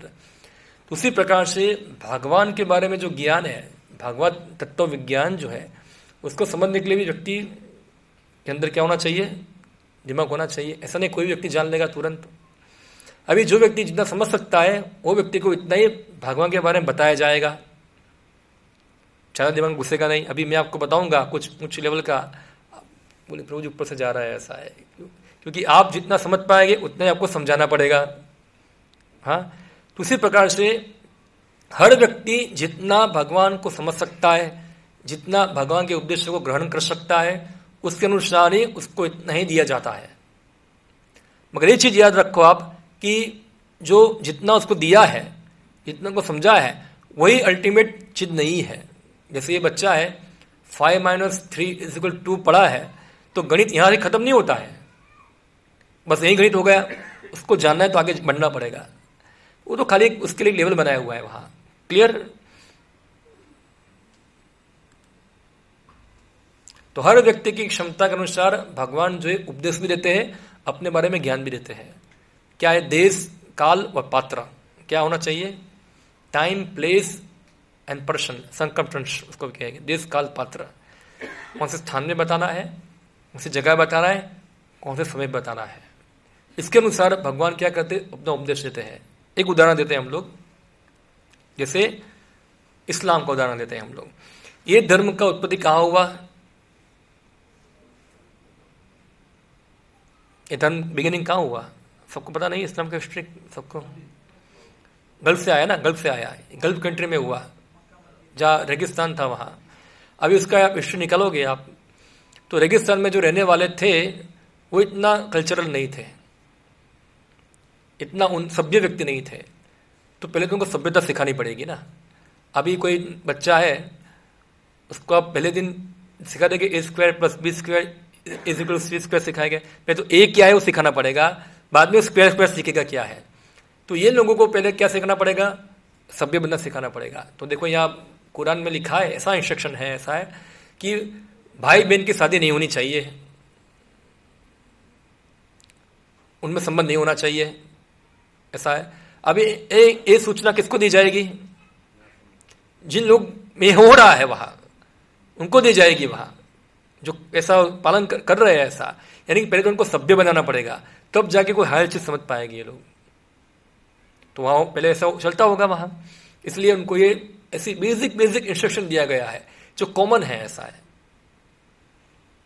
फिर आप ईसाई को ले लीजिए, तो बाइबल में 10 कमेंटमेंट है, उसमें से एक कमेंटमेंट है डाउ शैल नॉट किल, यानी कि आपको हत्या करनी चाहिए नहीं, यानी कि उस समय हत्या होती होगी, इसलिए ये कमेंटमेंट दिया गया हुआ है यहाँ।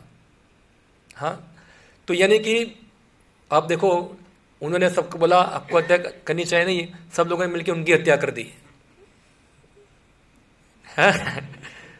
बना ऐसा। क्यों? क्योंकि लोग इतने समझदार नहीं थे, ऐसा है। मगर आप देखिए, ये शुद्ध गोस्वामी है, परीक्षित महाराज है, ये सब ऋषि लोग बैठे हुए हैं। इस समय की देखो क्या है, सामने पात्र कौन है? ये पात्र नहीं है, अनकल्चर लोग नहीं है, कौन है? हाई कल्चर लोग हैं, बड़े बड़े ऋषि लोग हैं। और जो बोलने वाला वक्ता भी कौन है? बहुत हाई लेवल का है। तो जब दोनों बात करेंगे तो किसकी बात करेंगे? हाई लेवल की ही होगी वो, ऐसा है। तो जो ज्ञान बताया जाएगा वो कैसा होगा?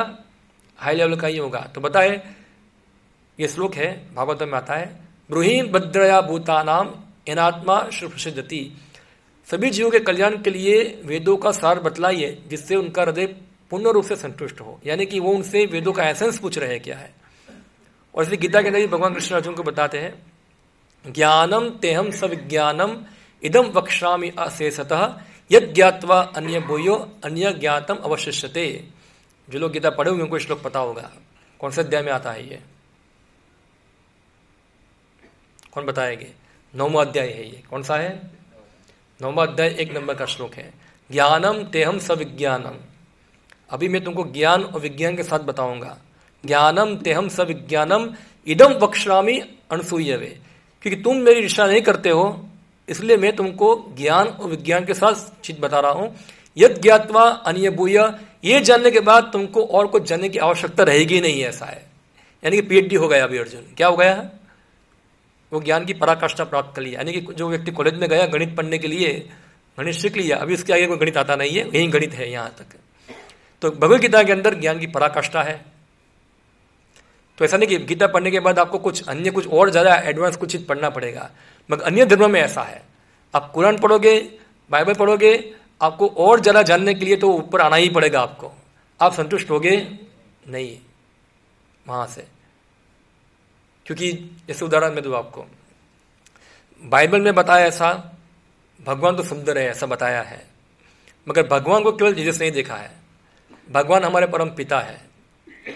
अभी कौन पिता है? कौन है वो? क्या करते हैं वो? हमारा संबंध क्या उसके साथ? ये चीज पता नहीं है, रहस्य रखा हुआ है, क्योंकि शायद लोग समझने के लिए काबिल नहीं है वहाँ। कुरान पढ़ो आप, कुरान के अंदर लिखा होगा ऐसा है, अल्लाह है, अल्लाह महान है। तो अल्लाह खाली महान ही है क्या? अल्लाह कौन है? हम उसकी प्रार्थना करते हैं तो अल्लाह की खाली कान ही है क्या? कुछ व्यक्ति होना चाहिए ना। तो ये समझ नहीं पा रहे होगे, इसलिए उनको इतना ही बताया गया हुआ है। तो इसलिए अगर वो कोई कुरान पढ़ेगा, बाइबल पढ़ेगा, तो पढ़ के भी वो इतना संतुष्ट होगा नहीं, क्योंकि उसको वो पढ़ के उसको जिज्ञासा और बढ़ेगी, क्या है सत्य वास्तव में, कुछ तो होना चाहिए उसके आगे। तो जब गीता पढ़ेगा वो संतुष्ट हो जाएगा, क्योंकि गीता में क्या है, पुण्य ज्ञान है। ठीक है, उसी प्रकार से अलग अलग पुराण है, इवन वैदिक शास्त्रों के अंदर भी क्या है, अलग अलग विभाजन है। ये पुराण है, 6 पुराण है सत्वगुणी के लिए, 6 पुराण रजोगुणी के लिए, 6 पुराण तमोगुणी के लिए।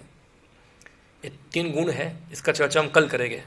हाँ, तो सभी मनुष्य तो समान स्तर के नहीं है, कुछ मनुष्य सत्वगुणी होंगे। सत्वगुण का लक्षण गीता में बताया भगवान ने, सत्वगुणी व्यक्ति क्या होते हैं, कुछ रजोगुणी होंगे और कुछ तमोगुणी भी होंगे। तो सब लोग जो है ये आध्यात्मिक उपदेश को ग्रहण कर पाएंगे नहीं।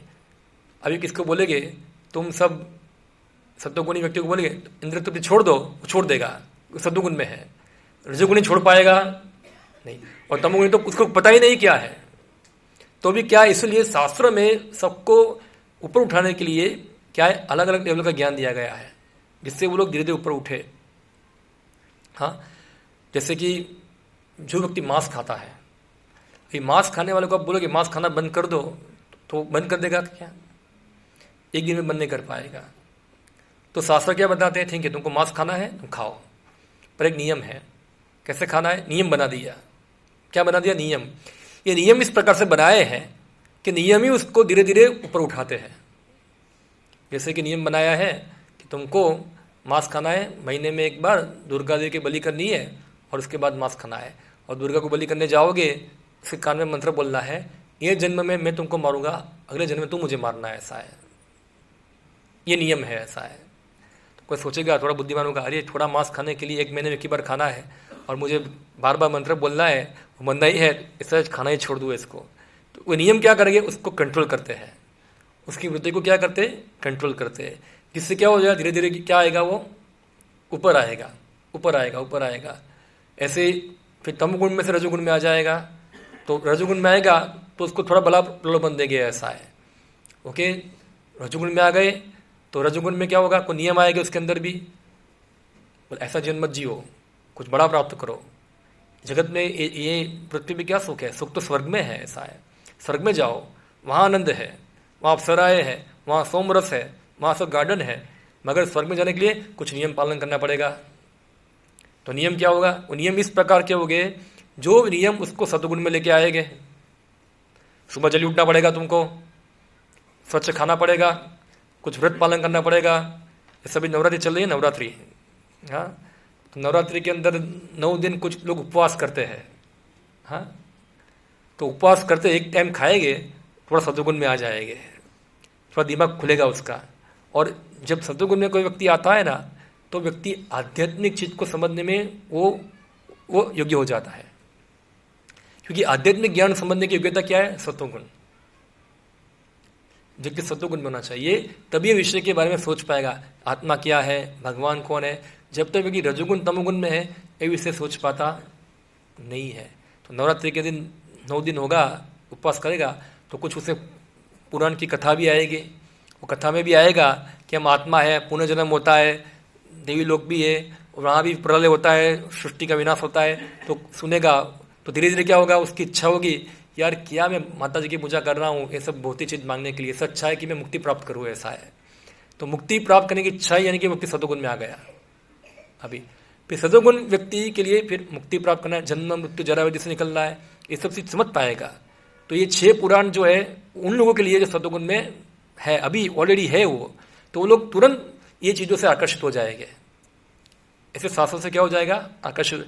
जो रजोगुण में है वो रजोगुण के पुराण में आकर्षित हो जाएंगे। इसमें लिखा होगा ये व्रत पालन करो तुमको ये मिल जाएगा। हाँ, व्रत कथा की चौपड़ी कहाँ मिलती है, मुझे चाहिए, ऐसा है। वहाँ 16 संबंधी कथा करो, वार्ता करो, इच्छा पूरी हो जाएगी। यानी कि वो रजोगुण व्यक्ति है, उसको ये सब चाहिए। वहाँ तमोगुणी, अरे इसमें तो बलि दिखा है, दारू पीना है, अरे ये तो हम यज्ञ करेंगे ही ऐसा, ये तो वो लोग वहाँ आकर्षित होंगे। तो ये सबकी स्थिति के अनुसार क्या किया है, पुराणों में सब बताया है। पर पुराण का उद्देश्य क्या है, सबको सतोगुण में लाना और सतोगुण से फिर और ऊपर ले जाना, भगवान का भक्त बनाना, ये उसका उद्देश्य है। ठीक है, तो ये क्लियर हुआ यहाँ। थोड़ा समय ज़्यादा होगा, 10 मिनट थोड़ा सुनिएगा, क्योंकि टॉपिक में बताया था कल लंबा है। जितना हो सका इतना कम करने का प्रयास किया है मैंने, अगर एक टॉपिक बाकी रह गया है। फिर आता है अवतार। क्या आया? अवतार। अभी आजकल तो बहुत फैशन बन गई है, क्या है? अवतार की। अभी तो किस में आता है अवतार? एक अवतार का कोई एक आया ना, वो फेसबुक में व्हाट्सएप बनाते हैं अवतार, अपना अवतार बनाओ, ऐसा है ये शब्द भी ले लिया है, ऐसा है अभी तो, अपना अवतार बनाओ, कुछ आता है ऐसा भी आ गया अभी कुछ, अपना अवतार बनाओ, क्रिएट योर अवतार अवतार शब्द का अर्थ होता है जो ऊपर से नीचे आता है। कहाँ से? यानी कि भगवान जो है उनके धाम में है, जब आवश्यकता होती है यहाँ आते हैं, अपना काम कर करके चले जाते हैं। जब भी कोई अवतार आता है तो हमको कैसे पता चलेगा कि अवतार है कि नहीं है? कैसे पता? शास्त्र में से पता चलेगा। कोई प्राइम मिनिस्टर आएगा, उसका विजिट लगने वाला है, जैसे सोचो नरेंद्र मोदी जामनगर में आने वाला है, तो उसका स्केड्यूल पूरा आ जाएगा, यहाँ कलेक्टर के पास पड़ा होगा कि नरेंद्र मोदी साहब इस समय लैंडिंग करेंगे, यहाँ से यहाँ जाएंगे, उसका पूरा प्रोग्राम फिक्स होगा, ऐसा है, वो किसे चले जाने वाले हैं, तो ये प्रोग्राम होता है। तो भगवान भी जब जगत में आते हैं यहाँ, तो उनका स्केड्यूल पूरा फिक्स होता है। उसका स्केड्यूल कहाँ लिखा होता है? शास्त्रों में। अभी कोई बोलता है मैं भगवान का अवतार हूँ, तो उसको जाके पूछो तुम्हारा स्केड्यूल शास्त्र में वर्णन है क्या? तुम्हारा नाम, अवतार का नाम होना चाहिए, वो क्या कार्य करेगा, उसका रूप कैसा होगा, सब वर्णन शास्त्र में होना चाहिए। एक बहुत विस्तार से टॉपिक है, हम कभी एडवांस कोर्स के अंदर, इसके बाद एक एडवांस कोर्स भी है, इसमें ये सब टॉपिक डिटेल में चर्चा करेंगे यहाँ। तो अवतार यानी कि भगवान ऊपर से नीचे आते हैं और उनका क्या होता है, अपना कार्य करके चले जाते हैं। अभी भगवान के अवतार बहुत सारे हैं, बहुत सारे अवतार है उनके, हाँ, और वो अवतार वो कार्य के आवश्यकता अनुसार लेते हैं, और हर अवतार का अपना एक फिक्स रेसिडेंस भी है उनके धाम के अंदर। मुख्य मुख्य अवतार जो है भगवान के 10 अवतार मुख्य है, और भागवत में 26 अवतारों का वर्णन है। ऐसे तो अनगिनत अवतार है, मगर हमारे नॉलेज में कितने हैं? 24 या 26 भागवत में दिए गए इतने अवतार है यहाँ। तो आप देखिए 10 अवतार मुख्य है, मत्स्य, कूर्म, वराह, नरसिम्हा, वामन, परशुराम, राम, कृष्ण, बुद्ध, कल्कि, कृष्णस्तु भगवान स्वयं। ये सब कृष्ण के विस्तार है, कृष्ण ही है जो अलग अलग रूपों में क्या है आते हैं, मगर उनका मूल रूप क्या है? एक उदाहरण देता आपको मैं, आप समझ जाएंगे। ये कौन है? हाँ, कितना रूप लिया है उसने? फिल्म में याद आ गई आपको? क्या है? शोले क्या क्या फिल्म में कितना अलग रूप लिया। ये व्यक्ति कौन है? एक ही है। उसके रूल के अनुसार क्या होगा, वो कोई एक रूप धारण करेगा ना, काम कर, पर उसका तो ओरिजिनल रूप तो होगा ही ना। अमिताभ बच्चन है, मुंबई में रहता है, उसकी पत्नी भी है, कौन है? जया बच्चन है, सब होगा वो, पर वो जब फिल्मों में क्या होता है, उसका एक रोल होता है, और रोल करता है, चला जाता है। तो जो जो कार्य के अनुसार वो अलग रूप लेता है। जैसे भगवान जी जो होते हैं अपने कार्य के अनुसार अलग अलग रूप धारण करते हैं, मगर उनका मूल रूप जो क्या है वो कृष्ण है, कृष्णस्तु भगवान स्वयं, वो मूल रूप है उनका। देखिए भगवान कृष्ण है, इतने सारे अवतार जो है भगवान से निकलते हैं, अनगिनत अवतार है। कृष्ण की तुलना की गई है मुख्य दीप के साथ। एक मुख्य दीप है, ऐसा नहीं कृष्ण दीप है, मगर एक तुलना की गई है, कृष्ण मुख्य दीप है। एक दीप से आप कितने सारे दीपक जला सकते हैं? तो देखिए एक दीप से एक और दीपक जलेगा, ये दीपक जलेगा, मगर आदि दीपक कौन है? क्या है? जो पहला है वो। उसी प्रकार से भगवान के अलग अलग अवतार है, मगर आदि पुरुष कौन है? कृष्ण ही है। गोविंदम आदि पुरुषम तमहम भजामि। अभी आप देखो ये दीपक में से कौन सा दीपक जरा शक्तिशाली है? सभी समान है, मगर एक कौन है? आदि दीपक है। समझे आप क्या है? तो कई बार बोलते हैं राम कृष्ण क्या है, कौन बड़े हैं? कृष्ण राम में कोई अंतर नहीं है, मगर कृष्ण क्या है? उनका आदि रूप है राम का। समझ रहे? जैसे ये राम है, ये कृष्ण है, तो कृष्ण में से ही सभी रूप निकलते हैं, आदि रूप को कहा जाता है। जैसे यहां बताए, एते चांद सकला पुंस कृष्णस्तु भगवान स्वयं इंद्रियाणि व्याकुलम लोकम मुड़यंती युगे युगे। एते चांस कला, जितने भी ये श्लोक भागवत में आता है जिसमें भगवान के अवतारों का वर्णन है, से बताया कि जितने भी अवतार बताए एक या तो भगवान कृष्ण के अंश है या उनकी कला है, मगर जो कृष्ण है वो तो स्वयं भगवान ही है। जब भी आवश्यकता होती है वो युग युग में आते हैं इंद्र की सहायता करने के लिए। तो ये क्या है, भगवान जो है कृष्ण भगवान का आदि रूप है। बाकी राम आदि मूर्तिषु कला नियम तिष्ठन, राम नरसिम्हा वामन, ये सब भगवान के विस्तार है, विष्णु रूप है सब। हमारा शाश्वत संबंध किसके साथ है? कृष्ण के साथ है। भगवान खुद बताते हैं, मामेव अंश जीवलोके जीवभूत सनातना मना षष्ठानि इंद्रियानि प्रकृतिष्ठानि कर्षति।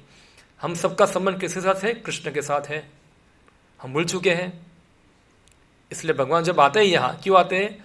वापस उस संबंध को स्थापित कराने के लिए, ऐसा है। तो देखो भगवान कृष्ण उनके धाम में रहते हैं, ये उनका धाम है, और ये सब अलग अलग भगवान के विस्तार है। चतुर्भुज विष्णु है, द्विभुज विष्णु है।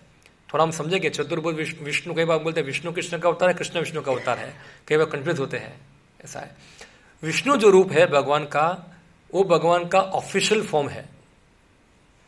जैसे उदाहरण तो आपको दूं मैं, मुकेश अंबानी है, जब ऑफिस में जाएगा तो क्या कपड़ा पहनेगा? टाई कोट पहनेगा, सब लोग क्या करेंगे, उसको उसका चैम्बर होगा, सलाम मारेंगे सब लोग, वो क्या है? उनका ऑफिशियल फॉर्म है। जब मुकेश अंबानी घर में होगा तो क्या होगा? रिलैक्स होगा, वो शायद मलमूडा पहना होगा वहाँ, और ऊपर गंजी पहनी होगी या कुछ नहीं पहना होगा, हाँ, और ऐसे ही बैठा होगा, उसके बच्चे भी होंगे, उसकी पत्नी भी होगी, सब होगा और रिलैक्स होगा। तो मुकेश अंबानी ओरिजिनल कौन है? ऑफिस वाला कि ये? दोनों है, मगर जो मुकेश अंबानी का जो व्यक्तिगत जीवन क्या है? उसका घर है। ऑफिशियल जीवन क्या है? उसका फैक्ट्री है, या उसका जो होगा। हाँ, तो जो भगवान कृष्ण ऑफिशियल फॉर्म जो उनका है वो विष्णु है। क्या है? इस जगत का पालन करने का, सृष्टि स्थिति सब देखने का। और उनका जो खुद का निजी जीवन है वो कहाँ है? भाई वृंदावन में है।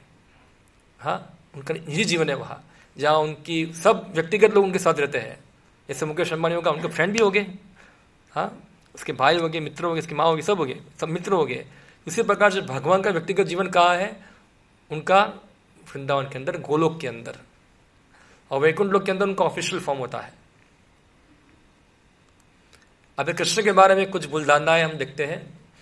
कोई बोलता है कृष्ण काल्पनिक पुरुष है, ऐसा लोग बोलते हैं। कृष्ण क्या है? कोई काल्पनिक पुरुष है, शास्त्र प्रमाण है? नहीं है, बस कल्पना है अपनी। कृष्ण एक महान पुरुष थे मगर भगवान नहीं है। एक प्रिंस थे, ऐसा है, मगर भगवान नहीं है। कृष्ण नैतिक सिद्धांतों का पालन नहीं करते थे, क्योंकि कृष्ण लीला पढ़ेंगे उसमें आता है कि भगवान ने रासलीला किया, भगवान ने वस्त्र हरण किया, चोरी किया, झूठ बोला, कौरों को मराया, पूरा अनैतिक थे, ऐसा है। मगर जो लोग ऐसा बोलते हैं कि भगवान अनैतिक थे, वो कहाँ से पढ़े ऐसा? ये शास्त्रों से ही पढ़े ना। जाके खोलो वो शास्त्रों का थोड़ा पन्ना घुमाओ, थोड़ा आगे भी जाओ, ऐसा है। क्या लिखा है इसके बारे में? कृष्ण के बारे में कृष्णस्तु भगवान स्वयं लिखा है, जन्म आदि से लिखा है। वो पन्ना भी घुमाओ ना थोड़ा। आपने क्यों यही पन्ना लिखा? तो वो भगवान है, और भगवान ही सिद्धांत बनाने वाले हैं। नैतिकता क्या है वो भगवान डिसाइड करते हैं, हम डिसाइड करने वाले नहीं है। सब मोरल उनके अनुसार चलता है। वो जो बोलते हैं वो मोरल है। क्या है? वो जो बोलते हैं वो मोरल है। तो हम भगवान को मोरल सिखा सकते नहीं है। तो यानी कि भगवान कभी भी कोई कभी इनमोरल कर सकते नहीं है। फिर इस सृष्टि में अनेक भगवान हैं और सबकी पूजा श्री कृष्ण के समान है। हम देखेंगे आगे आएगा। हाँ, बहुत सारे भगवान हैं, सब भगवान क्या स्पर्धा करते हैं सब ऊपर कि मेरे कितने फॉलोवर है ऊपर। भगवान एक है। हाँ, और आप कृष्ण की पूजा करेंगे तो आपको ये फायदा होगा। अब जो जो आपकी आराधना होगी इस प्रकार से होगा। ध्यान या आध्यात्मिक मार्ग का पालन करने से कोई भी व्यक्ति भगवान बन सकता है।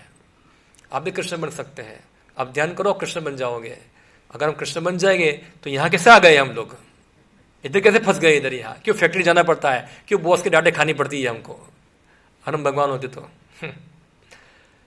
साकार कृष्ण की पूजा नहीं करना है, परंतु कृष्ण में स्थित अजन्मा निराकार ब्रह्म की पूजा करना है। तो कृष्ण की पूजा नहीं करना है, कृष्ण के अंदर कोई भगवान बैठा हुआ है उसकी पूजा करो, ऐसा है। कई बार लोग बोलते हैं कृष्ण गीता नहीं बोला है, कृष्ण के अंदर कोई आके गीता बोल गया है, ऐसा है। कहाँ लिखा है ऐसा? क्या प्रमाण है उसका? ये बड़े बड़े व्यासदेव, बड़े बड़े आचार्य बोल रहे हैं ऐसा, और हम बोलते हैं कृष्ण के अंदर कोई आगे बोल गया है, ऐसा है। तो कृष्ण के अंदर कोई है बैठा हुआ कोई, तो कोई प्रमाण नहीं है। बड़े बड़े आचार्य 12 महाजन है, स्वयंभू, नारद, शंभु, कुमारो, कपिल, मनु, मध्वाचार्य, रामानुजाचार्य, शंकराचार्य, वल्लभाचार्य, सभी आचार्य स्वीकार करते हैं कृष्ण भगवान है। तो हम बोलते नहीं कृष्ण कोई आ गया, ऐसा है, पता नहीं कहां से आ गया, भूत आया है क्या, तो ये कोई प्रमाण नहीं है इसका। अभी हम देखेंगे कृष्ण देवी देवताओं में और कृष्ण में अंतर क्या है। ये बहुत लंबा टॉपिक है, मैं थोड़ा 2 मिनट में इसको खत्म कर दूंगा, ज्यादा दूंगा नहीं, ऐसा है। तो देवी देवता कौन है? देवी देवता जो है वो हम जैसे ही जीव है, उनको सृष्टि का संचालन करने के लिए विशेष शक्ति मिली हुई है, उनको पावर मिला, उनको पोस्ट मिला हुआ है। जैसे भारत को चलाने के लिए क्या होता है, पूरा पार्लियामेंट होता है, और पार्लियामेंट के अंदर कोई एमपी को एक खाता मिलता है, पानी का मंत्री बनता है, कोई लाइट का मंत्री बनता है, कोई हाईवे का मंत्री बनता है। तो इसी प्रकार से कुछ देवता जो पुण्यशाली व्यक्ति जीव है उसको देवताओं का पद दिया जाता है, और वो पद प्राप्त करके वो सृष्टि के संचालन में भगवान की सहायता करता है, वो सेवा करता है इस प्रकार से वो यहाँ। तो ऐसे 33 करोड़ देवता है, कितने हैं? 33 करोड़ देवता है, मगर सब देवताओं को खाता नहीं मिला है। एमपी बहुत सारे होते हैं, सबको खाता मिलता है? सबको नहीं मिलता है, कुछ ही को मिलता है। तो मुख्य मुख्य देवताओं को खाता मिले हुए हैं। तो यहाँ मैं कुछ मुख्य मुख्य देवताओं की बात करूंगा। क्या है? यह शिव है यहाँ। तो बताए, श्रीरम यथा दधि विकार विशेष योगाद संजायते नाही तथा पृथगस्ति हेतु यह संभुतामपि तथा समुपेति कार्याद गोविंदमादि पुरुषम तमहम भजामि। तो शिव जी को दिया गया शक्ति क्या कार्य करने के लिए? तो क्षीर जैसे दूध है, दूध में से दही बनता है। कब बनता है? जब उसके अंदर खटास आ जाती है। हाँ, दही में से दूध नहीं बनता है। आप दूध को डायरेक्टली गाय से प्राप्त कर सकते हो, आप दही को डायरेक्टली प्राप्त कर सकते नहीं है। दही का अस्तित्व किसके ऊपर निर्भर करता है? दूध होगा तभी दही आएगा, दूध डायरेक्ट कभी दही आएगा नहीं। इसी प्रकार से शिव जी का अस्तित्व निर्भर करता है दूध के ऊपर, यानी कि विष्णु के ऊपर। जैसे दूध में खटाई मिलने से दही बन जाता है, उसी प्रकार भगवान विष्णु जो है सृष्टि का संचार ये विनाश करने के लिए एक विशेष रूप धारण करते हैं, जो है शंभु, जो वो रूप धारण करके वो इसका विनाश करते हैं यहाँ।